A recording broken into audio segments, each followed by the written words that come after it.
guys, welcome back to my channel. I'm Carly and I'm the owner of Carly's Creations, and today I'm going to show you how I get the matte look on my tumblers. So it's actually a lot easier than what you might think. I was a little intimidated at first, the first time I tried it, because I thought, oh my gosh, like what if I mess up? You know, it's not going to look right, whatever. So the beauty of this technique is if you mess up or you don't like it, you just epoxy right over it and then you're back to square one. So you really can't mess it up, which I personally really love. So I'm gonna mat a tumbler that I already have made.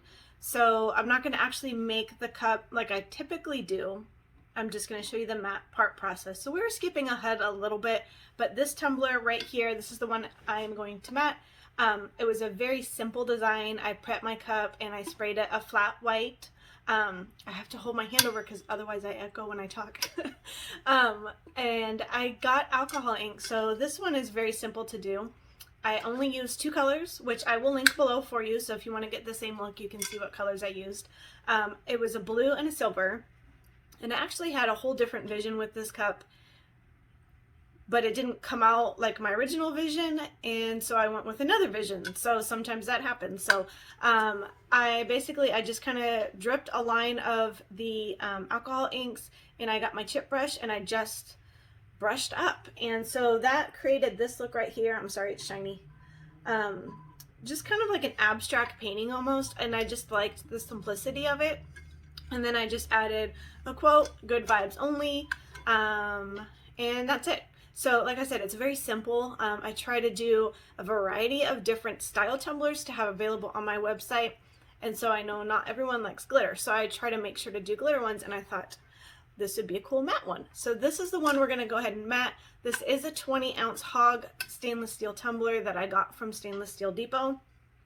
So that's the size that we're using today. And like always, I'll always link the products that I'm using down in the description below for you. And as always, again, if you have any questions, don't hesitate to ask. I always try to answer everyone's questions.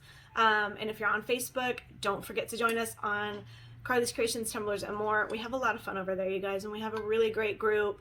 And I do a lot of sneak peeks on new products. So if you want to be one of the first ones to see maybe new colors coming out, new molds, any new products to my site, I always let you in on a little secret there. So, and we have just a lot of other stuff that's just really fun. So come and join us over there, and I hope you enjoy this tutorial, and we'll see you on the next one. Let's get started. Okay, so first I feel like I need to start by saying this is not my kitchen sink, you guys. This is the sink in my office. So I'm going to use a glove because I can't stand the texture of it, and I'll tell you a funny story. And we're going to use our final stand and our steel wool, which is grade 00, however you look at it. So we're just going to use one piece, and the one piece is going to last me this whole cup. And it's a pretty simple process. I'm just going to get my cup wet a little bit here. Not soaking wet, but I'm just going to kind of rub a little bit of water on it just to kind of moisten the cup. And then I'm going to put some of the final sand, which is a liquid, onto the tumbler. You don't need too much. And then we're just going to get our steel wool without pressing very hard. You're not going to want to press hard. And we're going to go in a circular motion up and down the tumbler. And so I'm going to keep doing this motion kind of by turning the cup. So I'm going to do it in one spot for a little bit. Then I'll move the cup, rotate it, do it in a spot again, rotate it, and just continue doing that until I've covered the whole cup.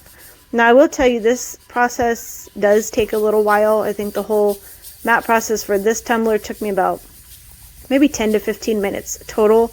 So I don't film it all, but I do show you a good portion of it. But I figured you don't need to sit me watch me do this for 15 minutes straight. But like I said, very little pressure. Another note that you want to make sure is that your tumbler is fully cured before starting the matte process. So you don't want a tumbler that you just epoxied, you know, the night before, and then you wake up first thing the next morning and start doing that. You want that that coat, that epoxy, to be nice and hard and cured before you start the matte process. So we're just going to go ahead and rinse it off. So I do it for a few minutes at a time, Then I rinse it off and just dry it really well and just kind of see how my progress is coming along.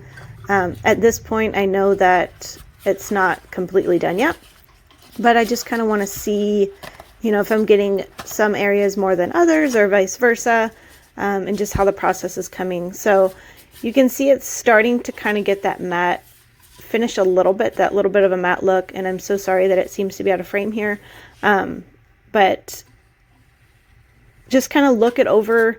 I can still see that there's some shiny spots, and so if you still see some shiny spots, typically I find it like up at the rim or maybe kind of down at the bottom of the cup. I'm just going to do that process all over again. So same thing, I'm just going to dampen my cup.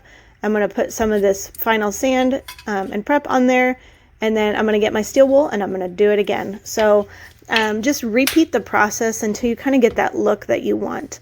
And like I said in the beginning of the video, if you get done and you look at it and you're like, yeah, I just don't like it, that's the beauty of it, you guys. You can just epoxy right over it and then you're back to square one. So you really got nothing to lose with trying this technique, and I really love it. It's probably one of my new favorite techniques to do.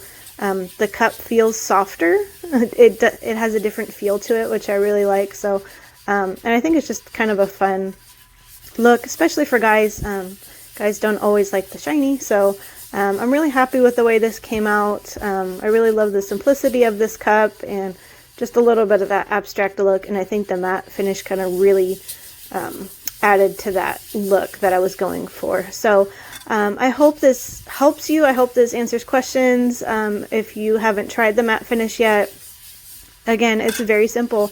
And so I'm just going to keep doing this process for about 10 to 15 minutes.